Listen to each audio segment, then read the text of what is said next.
Carlos was the golden boy. I was the shadow no one asked for. That's the sentence I wrote in my old notebook when I was 12. I didn't know why I wrote it back then. Just that it felt true. Now, 5 years later, I know it wasn't just a feeling. It was the truth. I was 7 when I figured out something was off. It was my birthday. I came home from school excited. I'd made a paper crown in class, and my teacher gave me a birthday star sticker. I thought maybe we'd go out for tacos, or I'd get a slice of cake, even if it was just from the grocery store. When I opened the front door, the house was quiet. No balloons, no smells from the kitchen, no happy birthday song. My mom, Lucia, was standing at the sink, cleaning dishes. I told her it was my birthday. She just said, "Oh, I thought that was next week." Then she asked if I could take the trash out. I did it, because I was used to doing things that didn't feel fair. But that night, I cried in bed with the lights off. Not because I didn't get a party, but because I realized no one even noticed I was disappointed. My older brother Carlos is the kind of guy everyone likes, even when he's awful. He's charming, tall, athletic. He can talk his way out of anything. And growing up, he was Mom's everything. If he broke something, it was an accident. If I did the same thing, I was being careless or ungrateful. Once, he left the stove on and almost started a fire. Lucia told him, "It's okay, mijo, you're just tired." A week later, I forgot to take the chicken out of the freezer, and she told me I didn't respect all the hard work she did. My dad, Daniel, is a quiet man. He works long hours and doesn't ask questions. He's not cruel. He's not mean, but he's not protective either. If Lucia snapped at me, he'd just say, "Listen to your mom." If Carlos blamed me for something, Dad didn't investigate. He just nodded and went back to watching the news. I used to wonder if he noticed the difference between how we were treated. Now, I think he just didn't want to deal with it. 2 weeks after Lucia forgot my birthday, she threw Carlos a surprise party. He turned 14. There were streamers, a DJ speaker in the backyard, empanadas, cupcakes, and a new pair of sneakers wrapped in shiny gold paper. I helped set it all up, carried chairs, filled soda cups, took pictures. I smiled the whole time like it didn't sting. That night, I sat on the back porch by myself after everyone left. My hands still smelled like ketchup and plastic forks. Lucia came out and handed me a paper plate with leftover cake. "You were really helpful today." I nodded. "Thanks." She walked back in without saying anything else. That was the moment I decided, I can't make her love me the way she loves Carlos. The only person who ever made me feel seen was Doña Carmen, my grandmother. She lived 2 neighborhoods over in a yellow house that smelled like cinnamon and menthol. Every Sunday, I'd ride my bike to her house. She always had juice ready. She always asked about school. She always noticed the things no one else did. One time I walked in with my sleeves tugged low over my wrists. She didn't say anything, just handed me a warm towel and said, "You don't have to pretend here." When I was in 6th grade, my English teacher gave us all notebooks. "Write whatever you want," he said. "No one else has to see it." So I started writing in mine every night. Just little things at first. What I ate, stuff Carlos said, how Mom ignored me that day. Eventually, it became the only place I told the truth. Like this entry. "Carlos gets away with everything. He took my comic and said I lost it. Mom believed him. I don't even care about the comic. I care that I don't matter here. I didn't show it to anyone. But that notebook knew me better than my family did. At school, I wasn't the second son. I was just Andres. People said my name without comparing me to Carlos. My teachers liked me. I wasn't loud, but I did my work. I listened. I stayed late sometimes just so I didn't have to go home yet. I joined the poetry club in 8th grade, not because I loved poems, but because it meant staying after school 1 more hour. Carlos had friends over every weekend. The living room became his space. Music too loud, video games on full blast. If I tried to have a friend over, Lucia would say, "The house is already a mess. Not today." Carlos got $20 slipped into his hand just for hanging out. I got told to earn it by raking leaves or scrubbing bathroom grout. When I brought it up once, she said, "Carlos has different needs. He's older. You'll understand when you grow up." But I was already growing up. I just wasn't allowed to be seen doing it. When I turned 14, I stopped asking for anything. No more reminders about birthdays. No more waiting for praise. No more trying to prove I deserved to be here. I just focused on school, saved what little money I could, and started dreaming of getting out. I started high school at 15, and not much had changed. Carlos was a senior and still the center of everything. He got the car first. He picked the music on the speakers. If he was home, the house rotated around him. Lucia still asked if he needed money. She still made his favorite meals. She even packed him little snack bags, just in case he got hungry. Meanwhile, I ate cereal for dinner some nights. Not because we didn't have food, because no one thought to ask me if I'd eaten. It happened during Carlos's senior year. He was out late, took a curve too fast, and ran into a fence. The car, the one our parents could barely afford, was banged up pretty bad. He walked away with just a scratch on his arm. But that wasn't the worst part. He came home and told Lucia that I had taken the car earlier that day and probably messed up the brakes. I was asleep when the crash happened. I found out about it at breakfast the next morning, when Mom slammed the toaster on the counter and said, "What were you thinking, Andres?" I blinked. "What? You took the car without asking?" "I was in my room all night." "Carlos said you were using it earlier." I looked at Dad. He was sipping his coffee like it didn't involve him. "I didn't even touch the car," I said. "You can ask Bianca." "Carlos wouldn't lie," Mom snapped. "He has no reason to." I laughed, bitter and stupid, and said, "Right, because he's a saint." She grounded me for disrespect. Carlos got a new phone case in sympathy. There's a rhythm to being ignored. At dinner, Carlos got the first plate. Then Dad. Then Mom. Sometimes they even forgot I was in the room. I'd reach for seconds and Lucia would say, "Leave some for Carlos. He's still growing." I was 15 and already taller than him. One night, Carlos was talking about some new job he got and how he might move out soon. Lucia nearly cried. "I don't want you to leave too fast." Then she looked at me and said, "Make sure your brother eats enough." Like I was the hired help. People say, family is everything. But here's the truth. Family can also be the first place that teaches you to doubt your own worth. I got my first part-time job at 16, working weekends at a corner grocery store. It wasn't glamorous, mostly bagging rice and breaking down cardboard. But it was quiet, peaceful, and no one compared me to Carlos. Every paycheck I got, I saved at least half. I didn't know where I was going yet, but I knew I had to go somewhere. Freedom became my dream. Not cars. Not college parties. Just silence and space where I didn't have to explain myself. Mr. Jenkins was my 11th grade English teacher. Older guy, always wore dress shirts tucked into jeans like he didn't care what the trend was. He read one of my essays aloud one day without saying who wrote it and said, "This is someone who sees the world differently." After class, he pulled me aside. "You ever think about writing more seriously?" he asked. I shrugged. "It's just something I do to get stuff out." He nodded. "Well, whatever you're getting out, keep doing it. There's honesty in your voice." It was the first time anyone in authority said I had a voice worth listening to. 2 months before graduation, Carlos got caught shoplifting from a store across town. Not a big charge, but enough that the police called our house. I sat in the living room and watched it unfold. Lucia paced. "We have to protect him. This could ruin his record." She turned to me. "You're good at writing. Maybe you can type up a letter saying he's been helping with community stuff." I stared at her. "You want me to lie?"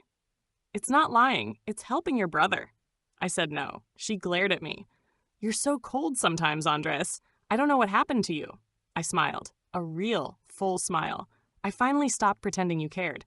When I told Doña Carmen what happened, she didn't gasp or sugarcoat anything. She stirred her tea and said, "Your mom's been sick with favoritism since before you were born. That's not your burden to carry." I told her I was planning to move out right after graduation, that I had savings, that I applied to some schools far from here. She looked proud, like I'd just won a war. The night after I refused to help Carlos lie, Lucia cornered me in the kitchen. She said, "You think you're better than this family now?" I said no. I just think I deserve peace. Then she said something I won't forget. "I didn't ask for 2 kids. I wanted one who listened." I nodded. "Well, you got what you wanted. Carlos listens to whatever lies you need." And I walked out, not just from the room, but from the idea that I needed her approval. I applied to 6 colleges, all of them out of state. I didn't tell anyone except Doña Carmen and Mr. Jenkins. Every afternoon after work or school, I'd sit in the public library and type essays. I poured my story into those pages. Not the version Mom wanted people to see, but the real one. When I got my first acceptance letter, a full ride to a school in Arizona, I cried in the library parking lot. Not because I was scared, but because it was real. For the first time, I could see the door opening. And this time, it wasn't locked. Carlos didn't move out after graduation like he said he would. Instead, he bounced from job to job, stayed out late, and started picking fights with everyone, especially me. He'd come home angry, slam doors, call me names under his breath. But the moment Lucia walked in, he'd switch it off and act like he was the golden child again. She never saw it. Or maybe she didn't want to. One night, he shoved me in the hallway after I refused to give him a ride. I shoved him back. We almost fought. Lucia ran in, pulled him away, and screamed at me, "You're always trying to start problems." I didn't argue. I just said, "You never cared when he started them." I tried one last time to talk to my dad, Daniel, about it all. We were outside fixing a broken garden light. He liked quiet tasks like that. I said, "Do you think Mom treats us the same?" He paused, looked at the ground, said, "Your mom's just tired." "That's not an answer," I said. He sighed. "We all do our best, Andres." I wanted to scream, to ask, "Where were you when I needed you to say something?" But I didn't, because by now I knew he was never going to fight for me. The day I got my dorm assignment, I printed it out and taped it to the back of my closet door. I started packing early. First, small things: books, notebooks, chargers, my journal. Then bigger things like clothes, slowly hidden in a suitcase under my bed. Lucia didn't notice. Carlos sure didn't. Only Doña Carmen did. She handed me an envelope one Sunday after I told her I was officially leaving in August. "This is for when you feel like giving up," she said. Inside was $300 in cash, a handwritten letter, and a tiny photo of us on her porch. That envelope is still in the back pocket of my backpack today. Carlos got caught with stolen stuff in his car in late July. The cops let him off with a warning, but it was serious enough that word got around. Lucia blamed me, said I'd abandoned Carlos, that I turned my back on family. I laughed and said, "Family turned its back on me a long time ago." She looked at me like I wasn't even hers. "You've always been the difficult one." "No." I said, "I just stopped pretending to be okay with being ignored." That was the last full conversation we had before I left. There was no party, no balloons, no cake. Lucia told people we were keeping it small this year. Carlos didn't even show up to the ceremony. But when I looked into the crowd, I saw Doña Carmen sitting in the second row, clapping like I was valedictorian. Mr. Jenkins came too. He gave me a small book of poems and said, "Whatever you write next, write it for you." I didn't say goodbye to Carlos. I told Lucia I was leaving the next morning. She just said, "Well, take care." My dad didn't say much either, just offered to carry a box to the car, then stood by the door like a stranger. I gave Bianca a hug, told her to listen to her own heart and not let them decide who she is. She whispered, "Don't forget me." "Never," I said. "You're the only reason I stayed this long." I drove for hours, music low, window cracked. Halfway to Arizona, I pulled off at a rest stop, opened my backpack, and read Doña Carmen's letter. "You are not broken. You were born into a broken story, but you are not the same. Keep going. Build something new." I sat in the car and cried for 10 straight minutes. Then I wiped my face and kept driving, because I wasn't running anymore. I was choosing me. Finally. College wasn't perfect. I didn't magically become fearless. I didn't wake up every morning with confidence spilling out of me. But there was something different in the silence. It wasn't the kind of silence that made me feel invisible. It was the kind that gave me room to breathe. My roommate was messy but kind. My classes were tough, but I liked the challenge. I started writing more. A lot more. By winter break, I had a short story published in the campus magazine. Mr. Jenkins mailed me a postcard when he saw it online. "Told you your voice mattered." Lucia didn't call. Carlos didn't text. Dad never reached out either. At first, I kept checking. I told myself maybe they were busy or didn't have my new number. But eventually, I realized I wasn't waiting for them anymore. Their silence wasn't a punishment. It was proof I'd made the right choice. She visited me once in the spring, took the bus all the way from San Antonio, wearing a wide-brimmed hat and carrying way too many snacks.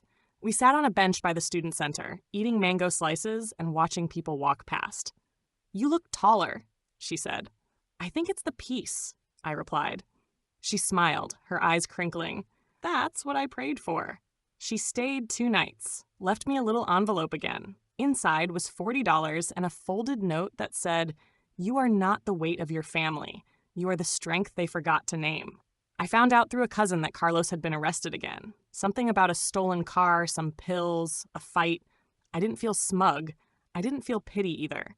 I just felt distance, like I was watching a story I used to be in but no longer recognized.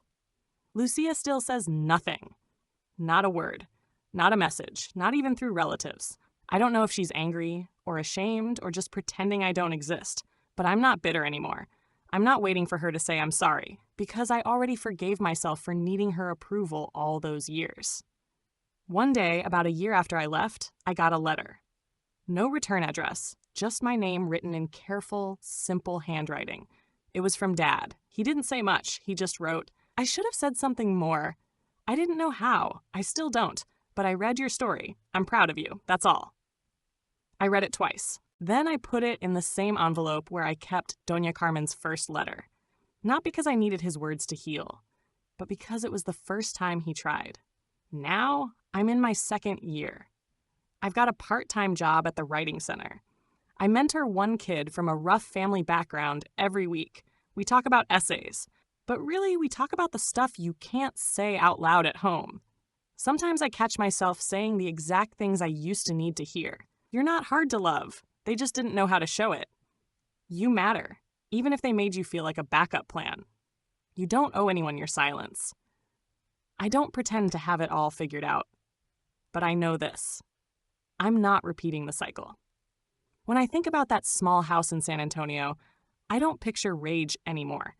I picture a younger version of me, hunched at the dinner table, picking at his plate, wondering what he did wrong. And now, I wish I could walk in, place a hand on his shoulder, and tell him, "You didn't do anything wrong. You just didn't fit their story. And that's okay. You're going to write your own." Leaving didn't fix everything, but it gave me space to grow without apology. And sometimes, that's enough.